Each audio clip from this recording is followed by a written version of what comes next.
Esse vídeo vai tentar te mostrar uma engenharia financeira perversa que tem como objetivo utilizar o orçamento público, arrecadado com tanto esforço por toda a população, para enriquecer ainda mais o sistema financeiro. O que está acontecendo e está em vias de ser regularizado é semelhante ao que quebrou a Grécia. Tudo começa com a criação de uma empresa estatal não dependente.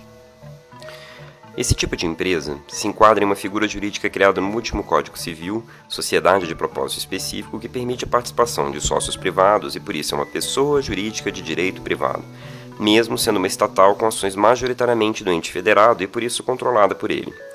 Esse tipo de estatal não está sujeito à fiscalização dos órgãos de controle, como o Tribunal de Contas ou Controladoria, podendo contratar e dispor de bens sem licitação e remunerar seus administradores e funcionários sem limite, acima do teto do funcionalismo público. E o principal objetivo dessas empresas é fazer operações financeiras. O problema é que essas empresas têm feito emissão de papéis financeiros denominados debêntures, que são vendidos com desconto brutal e ainda por cima pagam juros estratosféricos. Um verdadeiro filé cuja compra fica restrita para investidores privilegiados que já estão envolvidos nessas ações, pois não se faz anúncio dessa venda. Deixa eu te dar um exemplo.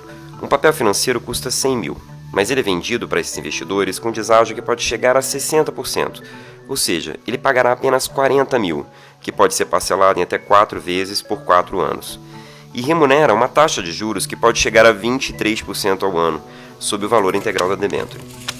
Assim, no primeiro ano, o investidor irá pagar 10 mil à empresa estatal não dependente, uma das 4 parcelas, o valor já com deságio, mas o volume de juros que ele irá receber pode chegar a 23 mil. Mas espera aí.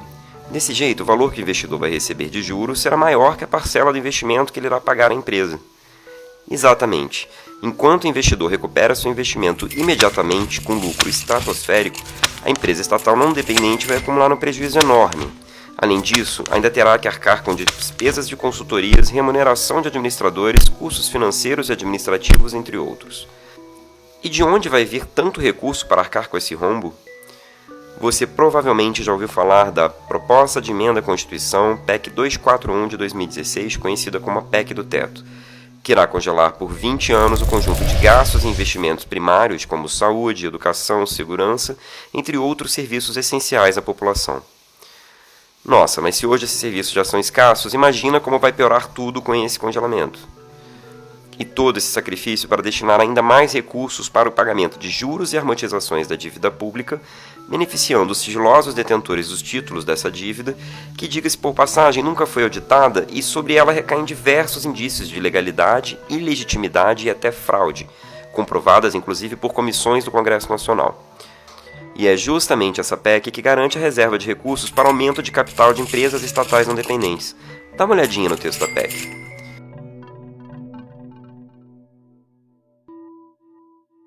Espera, mas a lei de responsabilidade fiscal não impede o Estado de arcar com esses custos?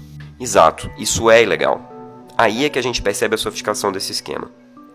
A garantia do ente federado para esse negócio não é feita através de um contrato padrão, justamente porque isso vai de encontro com a lei.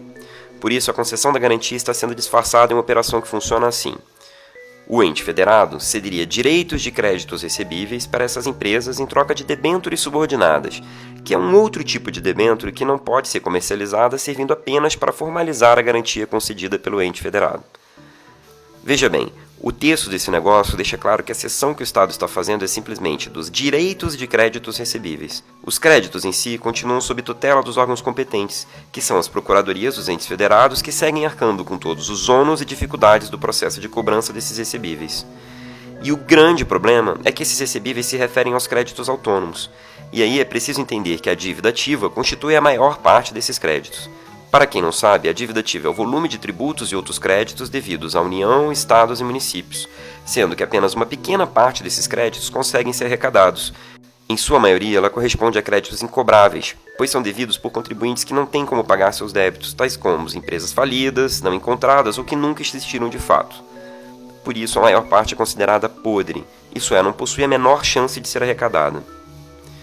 O esquema fraudulento que os projetos em andamento no Congresso Nacional visam legalizar parte justamente dessa ilusão de que se trataria de um grande negócio para os entes federados que conseguiriam vender essa dívida ativa podre para alguém que pagaria até 40% de seu valor. E seria essa baixa confiabilidade que esse lastro, os créditos autônomos, possuem, que justificaria todas as vantagens oferecidas para os investidores.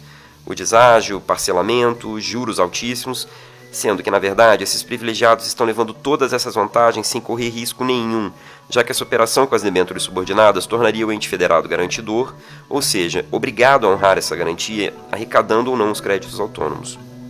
É um verdadeiro cavalo de Troia. E esse negócio já foi implantado em alguns estados e municípios. Esse esquema entrou no país por meio de consultorias especializadas que contam com técnicos que possuem pedigree do FMI, e ao observarmos os quadros dessas consultorias, percebemos que os mesmos têm ocupado posições relevantes nas empresas públicas não dependentes e até mesmo nas secretarias de fazenda diretamente vinculadas à implantação dos esquemas.